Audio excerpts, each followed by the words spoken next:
नमस्कार, दिन भर की बड़ी खबरों में आपका स्वागत है। मैं हूं आराधना। आज इस बुलेटिन में बात होगी ईरान पर परमाणु हमले के बढ़ते खतरे की, पश्चिम एशिया की जंग से भारत में बढ़ती मुश्किलों की, देखेंगे क्यों वोटर हाईजैकिंग के आरोपों से घिरे मुख्य चुनाव आयुक्त राहुल गांधी ने पीएम मोदी पर क्या लगाया आरोप, जानेंगे भूपेश बघेल ने गृह मंत्री अमित शाह को क्या दी चुनौती। अन्यथा आप बहस के लिए तैयार हैं तो समय स्थान तय करिए, मैं निश्चित रूप से वहां उपस्थित होऊंगा। और बुलेटिन के आखिर में देखेंगे जाने माने कार्टूनिस्ट इरफान की किस खबर पर पड़ी तिरछी नजर। लेकिन दिन भर की तमाम बड़ी खबरों से पहले एक नजर आज की सुर्खियों पर। सोनिया गांधी को सेहत में सुधार के बाद अस्पताल में मिली छुट्टी। 24 मार्च को बुखार और सिस्टमिक इन्फेक्शन के चलते हुई थी भर्ती, अब घर पर ही जारी रहेगा इलाज। बसपा प्रमुख मायावती ने पदाधिकारियों संघ की बड़ी बैठक, कहा सरकार से जनता हो चुकी है त्रस्त, अब लोगों की बीएसपी से बढ़ी उम्मीदें। बीजू पटनायक पर निशिकांत दुबे की टिप्पणी से विवाद, बीजेडी ने ओडिशा विधानसभा में पेश किया प्रस्ताव। बीते दिन नवीन पटनायक ने कहा था निशिकांत को मेंटल डॉक्टर की है जरूरत। टीएमसी सांसद महुआ मोइत्रा का चुनाव आयोग पर बड़ा आरोप, कहा बड़े पैमाने पर फॉर्म 6 स्वीकार कर रहा है आयोग, वोटर लिस्ट में जोड़े जा रहे बाहरी लोगों के नाम। इंडिगो को मिला नया सीईओ, विलियम वॉल्श के हाथों में आई कमान, पूर्व सीईओ पीटर एल्बर्ट्स ने अचानक दिया था इस्तीफा। ये तो थी सुर्खियां, अब बात आज की सबसे बड़ी खबर की। मिडिल ईस्ट की जंग को लेकर बड़ा खुलासा हुआ है, जिसके बाद इस जंग के परमाणु युद्ध में बदलने की आशंका बढ़ती जा रही है और सवाल संयुक्त राष्ट्र पर उठ रहे हैं। इस बीच इस क्षेत्र में ताबड़तोड़ हमले भी जारी रहे। ईरान ने साफ कर दिया है कि अब अमेरिका को मिडिल ईस्ट छोड़ना पड़ेगा। तो किस मोड़ पर पहुंच गई है ईरान जंग, जानने के लिए देखिए ये रिपोर्ट। मिडिल ईस्ट की जंग एक खतरनाक मोड़ पर पहुंच गई है, जहां से दो रास्ते नजर आ रहे हैं। पहला ये कि या तो ये जंग खत्म हो जाएगी या फिर इस क्षेत्र में बड़ी तबाही मचने वाली है, क्योंकि ईरान पर परमाणु हमले का खतरा मंडरा रहा है। ये चेतावनी खुद संयुक्त राष्ट्र के अंदर से आई है। संयुक्त राष्ट्र के राजनयिक मोहम्मद सफा ने इस जंग को लेकर डराने वाली चेतावनी दी है। उन्होंने न सिर्फ संयुक्त राष्ट्र पर गंभीर आरोप लगाए, बल्कि अपने पद से इस्तीफा भी दे दिया। सफा ने अपनी एक पोस्ट में कहा है कि युद्ध चाहना एक बीमार मानसिकता है। तेहरान लगभग 1 करोड़ लोगों का शहर है, ये कोई कम आबादी वाला रेगिस्तान नहीं है। यहाँ परिवार हैं, बच्चे हैं, पालतू जानवर हैं। जरा कल्पना कीजिए कि वाशिंगटन, बर्लिन, पेरिस, लंदन या किसी भी ऐसे शहर पर परमाणु बम गिरा दिए जाएं, लेकिन संयुक्त राष्ट्र के ही कुछ वरिष्ठ अधिकारी एक ताकतवर लॉबी के इशारे पर काम कर रहे हैं। मुझे नहीं लगता कि लोग इस स्थिति की गंभीरता को समझ पा रहे हैं, क्योंकि यूएन ईरान में संभावित परमाणु हथियारों के इस्तेमाल की तैयारी कर रहा है। ये बेहद खतरनाक है।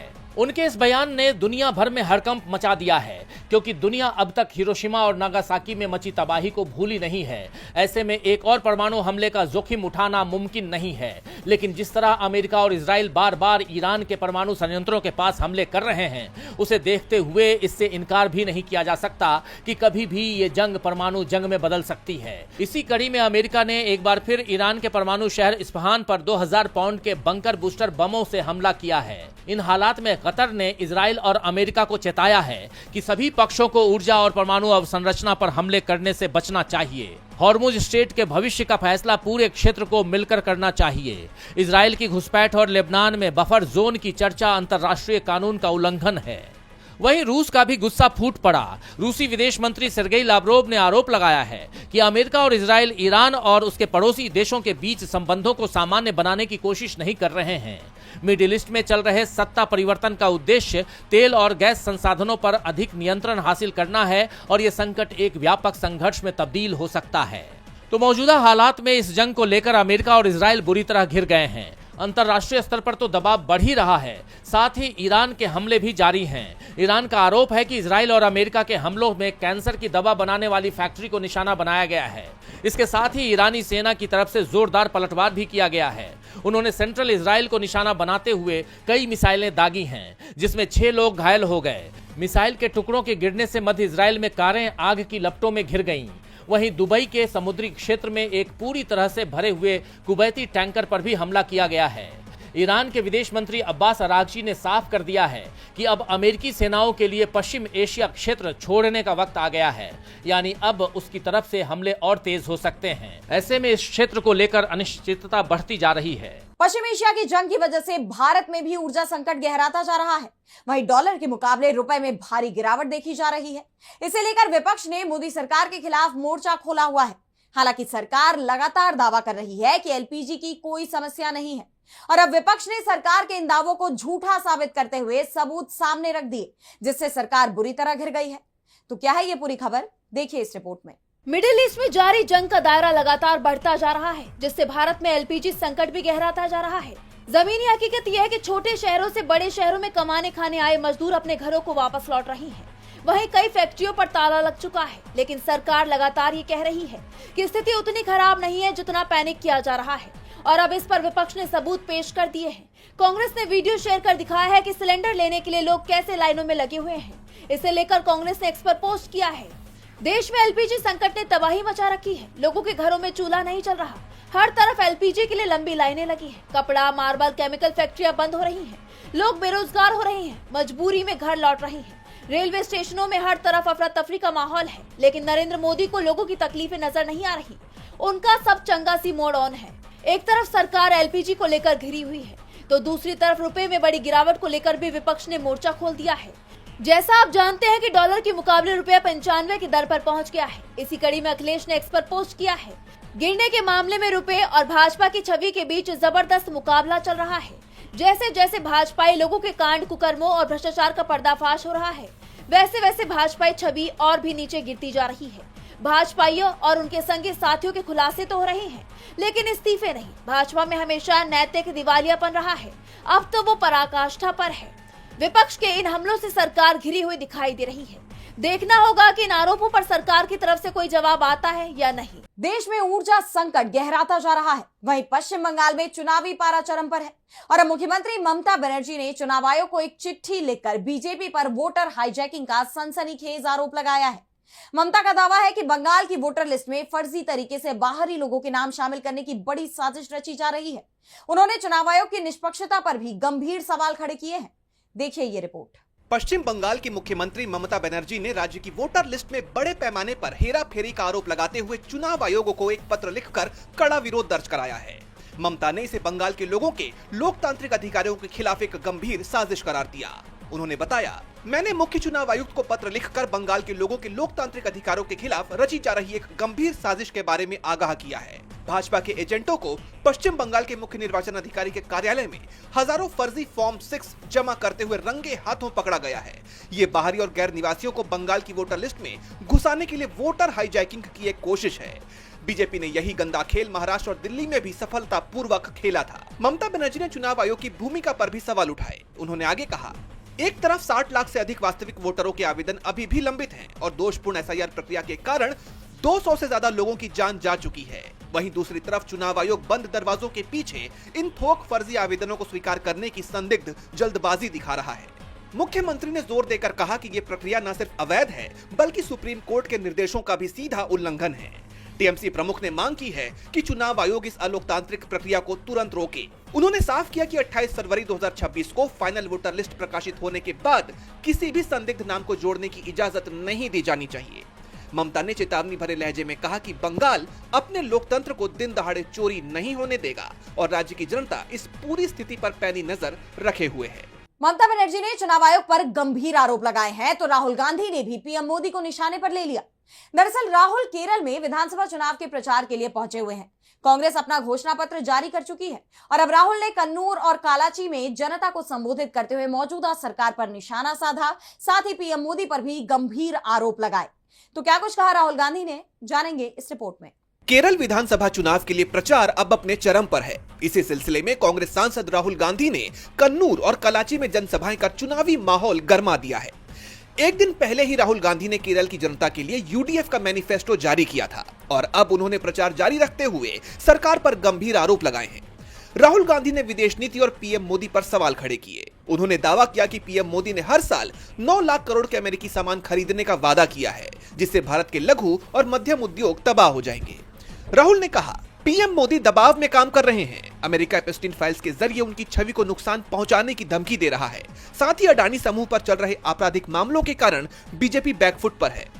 यही वजह है कि डोनाल्ड ट्रंप खुलेआम प्रधानमंत्री मोदी की आलोचना कर पा रहे हैं। राहुल गांधी ने आगे कहा कि जैसे डोनाल्ड ट्रंप मोदी को कंट्रोल करते हैं, वैसे ही मोदी केरल के सीएम को कंट्रोल करते हैं। The same way Donald Trump controls Narendra Modi, Narendra Modi controls the Chief Minister of Kerala. जैसा आप जानते हैं कि एक दिन पहले ही राहुल गांधी ने यूडीएफ का घोषणा पत्र जारी करते हुए 5 बड़ी गारंटियों का ऐलान किया था। केएसआरटीसी बसों में सभी महिलाओं के लिए मुफ्त यात्रा, कॉलेज जाने वाली छात्राओं को हर महीने 1000 रुपए की वित्तीय सहायता, कल्याण पेंशन को बढ़ाकर 3000 रुपए प्रति माह किया गया, ओमान चंडी के नाम पर हर परिवार को 25 लाख का स्वास्थ्य कवर और नया बिजनेस शुरू करने के लिए 5 लाख तक का ब्याज मुक्त कर्ज। राहुल ने केरल के लोगों के लिए कहा कि यहाँ की धर्मनिरपेक्षता और एकता से उन्होंने बहुत कुछ सीखा है। उन्होंने एलडीएफ के खिलाफ संघर्ष करने वाले कांग्रेस और यूडीएफ कार्यकर्ताओं की जमकर तारीफ की। जैसा आप जानते हैं कि केरल में 9 अप्रैल को वोटिंग होनी है, जबकि चुनाव के नतीजों का ऐलान 4 मई को किया जाएगा। इससे पहले राहुल गांधी के इन हमलों और वादों ने इस मुकाबले को बेहद दिलचस्प बना दिया है। राहुल गांधी ने पीएम मोदी पर ट्रंप के दबाव में होने का आरोप लगाया तो गृहमंत्री अमित शाह भी अपने दावों को लेकर कांग्रेस के निशाने पर आ गए। दरअसल बीते दिन गृहमंत्री अमित शाह ने लोकसभा में नक्सलवाद के मुद्दे पर भाषण दिया था और आरोप लगाया था कि छत्तीसगढ़ में पहले की कांग्रेस सरकार ने नक्सलियों को संरक्षण दिया था। उनके इस बयान पर पूर्व मुख्यमंत्री भूपेश बघेल ने करारा पलटवार किया है और शाह को बहस की खुली चुनौती भी दे दी। देखिए ये रिपोर्ट। लोकसभा में गृह मंत्री अमित शाह ने देश से नक्सलवाद के खात्मे का दावा किया, लेकिन इस दौरान उन्होंने नक्सल खात्मे में देरी का ठीकरा सीधे तौर पर कांग्रेस पर फोड़ने की कोशिश की। उन्होंने कहा कि 2019 में ही खुफिया ग्रिड की रणनीति बन गई थी, लेकिन छत्तीसगढ़ में कांग्रेस की सरकार होने के कारण काम रुका रहा। शाह के इस आरोप पर अब पूर्व सीएम भूपेश बघेल का गुस्सा फूट पड़ा। उन्होंने इस मुद्दे पर अमित शाह को घेरा है। आइए पहले सुन लेते हैं सदन में अमित शाह ने क्या कहा था। सिर्फ छत्तीसगढ़ में हुआ था क्योंकि वहां कांग्रेस की सरकार थी। मुझे कहने में कोई संकोच नहीं है, क्योंकि सत्य बोलते हुए कहीं पर कोई भी स्थान का विचार नहीं करना चाहिए। सत्य बोलने के लिए ही होता है। छत्तीसगढ़ कांग्रेस की सरकार ने नक्सलवादियों को बचा कर रखा। अब शाह के इन आरोपों पर छत्तीसगढ़ के पूर्व सीएम भूपेश बघेल ने करारा पलटवार किया है। उन्होंने गृह मंत्री के बयान को सिरे से खारिज कर दिया। बघेल ने लिखा, अमित शाह जी झूठ बोलना बंद कीजिए। मंच, स्थान, तारीख और समय आप तय कर लें। मैं बहस के लिए तैयार हूं। कल लोकसभा में उन्होंने ये झूठ बोला कि हमारी सरकार ने उसमें मदद नहीं की। मैं चुनौती देता हूं अमित शाह जी को कि जिस मंच में, जिस जगह में स्थान और समय वो तय कर ले, मैं बहस के लिए तैयार हूं। झूठ मत बोलिए। आपको शर्म आनी चाहिए। आपको छत्तीसगढ़ की जनता से माफ़ी मांगनी चाहिए, अन्यथा आप बहस के लिए तैयार हैं तो समय स्थान तय करिए। मैं निश्चित रूप से वहां उपस्थित होऊंगा। इस दावे को लेकर बघेल ने एक्स पर एक पोस्ट भी किया। उन्होंने दावा किया कि अमित शाह ने लोकसभा में जो कुछ कहा वो सरासर झूठ है। बघेल ने सलाह दी कि अमित शाह को इस मुद्दे पर राजनीति नहीं करनी चाहिए। उन्होंने आगे कहा कि आप नक्सलियों से लड़ रहे हैं तो हम भी उनसे लड़ रहे थे। आप अपनी पीठ बेशक थपथपाइए, लेकिन हमारी पीठ पर पैर रखकर ऊंचा उठने की कोशिश मत कीजिए, गिर जाएंगे। अगर हमारी सरकार ने बस्तर के सुदूर इलाकों तक कैंप ना बनाए होते तो आज जो ऑपरेशन आप कर सके वो हरगिज संभव नहीं होता। कुल मिलाकर नक्सलवाद के सफाई का मुद्दा एक बार फिर पूरी तरह से गर्मा गया है। एक तरफ सरकार इस मामले पर अपनी पीठ थपथपा रही है तो वहीं पूर्व सरकार को आईना दिखाने का काम कर रही है। अब अमित शाह भूपेश बघेल की इस चुनौती को स्वीकार करते हैं या नहीं, ये देखना होगा। गृहमंत्री अमित शाह के दावों पर बहस गरमाई हुई है। इस बीच बिहार में बड़े हादसे की खबर सामने आई है। नालंदा जिले में शीतला माता मंदिर में भगदड़ मच गई, जिसमें कई लोगों की जान चली गई और कई लोग घायल भी बताए जा रहे हैं। इस घटना को लेकर राष्ट्रपति और पीएम मोदी से लेकर कई मंत्रियों ने संवेदना जाहिर की है, तो वहीं विपक्ष ने इसका जिम्मेदार सरकार की लापरवाही को ठहराया है। तो क्या है ये पूरा मामला, जानने के लिए देखिए ये रिपोर्ट। बिहार के नालंदा जिले में शीतला माता मंदिर में बड़ा और भयानक हादसा हुआ। यहाँ श्रद्धालुओं के बीच भगदड़ मच गई और इसमें अब तक कुल 9 लोगों की जान जा चुकी है, जबकि 20 से ज्यादा लोग घायल बताए जा रहे हैं। इस घटना पर पीएम मोदी से लेकर सत्ता पक्ष और विपक्ष के कई नेताओं ने संवेदना जाहिर की है। इस कड़ी में दुख जताते हुए राष्ट्रपति द्रौपदी मुर्मू ने एक्स पर पोस्ट किया कि बिहार के नालंदा में एक मंदिर में हुई भगदड़ में श्रद्धालुओं की जान जाने का समाचार अत्यंत दुखद है। मैं सभी शोकाकुल परिवारजनों के प्रति गहरी संवेदना व्यक्त करती हूँ। घायल हुए लोगों के शीघ्र स्वस्थ होने की कामना करती हूँ। पीएम मोदी ने भी इस पर चिंता जताई है। वहीं बिहार के मुख्यमंत्री नीतीश कुमार ने जान गंवाने वालों के परिजनों को 6 लाख रुपए मुआवजा देने का ऐलान किया है। इसके अलावा घायलों का मुफ्त इलाज कराने के निर्देश दिए हैं। घटना के बाद प्रशासन ने सख्त रुख अपनाते हुए दीपनगर थाना के थानाध्यक्ष को तत्काल प्रभाव से सस्पेंड कर दिया। वहीं इस घटना पर विपक्ष की प्रतिक्रिया भी सामने आई है। बिहार की मुख्य विपक्षी पार्टी आरजेडी ने संवेदना व्यक्त की, साथ ही सरकार पर निशाना भी साधा। पार्टी ने एक्स पर पोस्ट किया कि नालंदा के मां शीतला मंदिर में पूजा के दौरान मची भगदड़ की स्तब्ध करने वाली घटना अत्यंत हृदय विदारक है। इस भीषण हादसे में जान गंवाने वाले श्रद्धालुओं के शोक संतप्त परिजनों के प्रति राष्ट्रीय जनता दल अपनी गहरी संवेदनाएं प्रकट करता है। भगदड़ की दुखद घटनाओं को प्रशासनिक मुस्तैदी और सरकार की तत्परता से टाला जा सकता है। पटना में छठ पूजा के दौरान और दशहरा में पुतला दहन के दौरान ऐसी दुखद घटनाएं हो चुकी हैं, पर नीतीश सरकार और उनकी प्रशासन की दृष्टि में नागरिकों की जान की कोई कीमत नहीं है। वहीं इस घटना पर कांग्रेस ने भी एनडीए को घेरा है। पार्टी ने राज्य में प्रशासन खत्म होने का दावा करते हुए एक्स पर पोस्ट किया कि विदाई को तैयार मुख्यमंत्री के गृह जिले में स्थित शीतला माता मंदिर में मेले के दौरान हुई भगदड़ में लगभग 10 लोगों के मारे जाने और 25 लोगों के घायल होने की सूचना बेहद पीड़ादायक है। जान गंवाने वालों को श्रद्धांजलि और पीड़ितों के जल्द स्वस्थ होने की कामना करते हैं। वहीं इस मामले में विपक्ष का विरोध बढ़ना तय माना जा रहा है। भगदड़ की घटना को लेकर विपक्ष सरकार पर भड़का हुआ है। वहीं सुप्रीम कोर्ट के पूर्व जज एएस ओका ने न्यायपालिका को लेकर गंभीर सवाल उठा दिए हैं। उन्होंने कहा कि भारतीय न्यायपालिका नागरिकों की उम्मीदों पर पूरी तरह खरी नहीं उतर पाई है और भरोसा बनाए रखने में फेल हो गई है। जस्टिस ओका ने इसके लिए सरकार को जिम्मेदार ठहराया है। तो क्या कुछ कहा जस्टिस ओका ने, जानने के लिए देखिए ये रिपोर्ट। सुप्रीम कोर्ट के पूर्व जस्टिस एएस ओका ने 30 मार्च को न्यायपालिका को लेकर बड़ा बयान दिया है, जिसके बाद कयासों का बाजार गरमाया हुआ है। दरअसल justice Oka people union for civil liberty के 45वें जेपी मेमोरियल लेक्चर में बोल रहे थे और इस दौरान उन्होंने कहा कि भारत का संविधान सामाजिक, आर्थिक और राजनीतिक न्याय की गारंटी देता है, लेकिन ये वादा तब तक पूरा नहीं होगा जब तक अदालतें गुणवत्तापूर्ण और समय से न्याय नहीं दे पाएंगी। आम लोगों को न्यायपालिका से बहुत उम्मीदें थी, लेकिन किसी तरह ये सिस्टम उन उम्मीदों को पूरा नहीं कर पाया। अगर कोई ये कहता है कि आम आदमी को न्यायपालिका पर बहुत भरोसा है, तो ये बात सिस्टम के बाहर के लोगों को कहनी चाहिए, ना कि वकीलों या जजों को। जस्टिस ओका यही नहीं रुके। उन्होंने देश में जजों और आबादी के अनुपात और कमजोर न्यायिक इंफ्रास्ट्रक्चर को बड़ी समस्या बताया और कहा कि 2002 में सुप्रीम कोर्ट ने निर्देश दिया था कि 5 साल में प्रति 10 लाख लोगों पर 50 जज होने चाहिए, लेकिन आज भी यह आंकड़ा करीब 22 से 23 ही है, जबकि विकसित देशों में यह अनुपात 80 से 90 तक है। एक समिति के अध्यक्ष के तौर पर किए गए आकलन में सिर्फ महाराष्ट्र में ही करीब 85-100 ट्रायल कोर्ट के जजों की जरूरत है। कोर्ट को अच्छा इंफ्रास्ट्रक्चर मुहैया कराना सरकार की जिम्मेदारी है।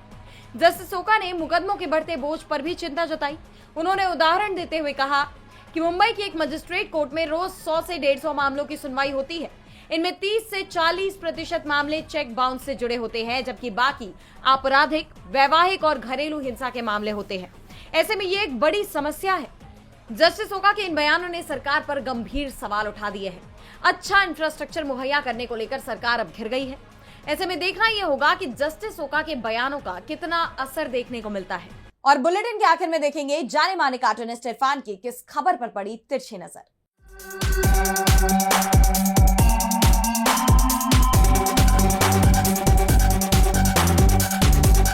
राहुल गांधी बीच बीच में कुछ ऐसा कर देते हैं कि वो एक मास्टर स्ट्रोक बन जाता है। कल उन्होंने केरल की सड़कों पर साइकिल चलाकर कुछ ऐसा ही कर दिया।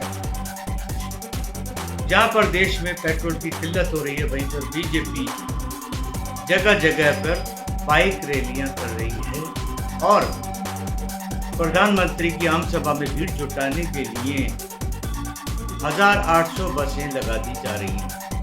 इससे जाहिर होता है कि देश के जिम्मेदार लोगों को सिर्फ वोटों की ही जरूरत है, लोगों की उनको कोई परवाह नहीं।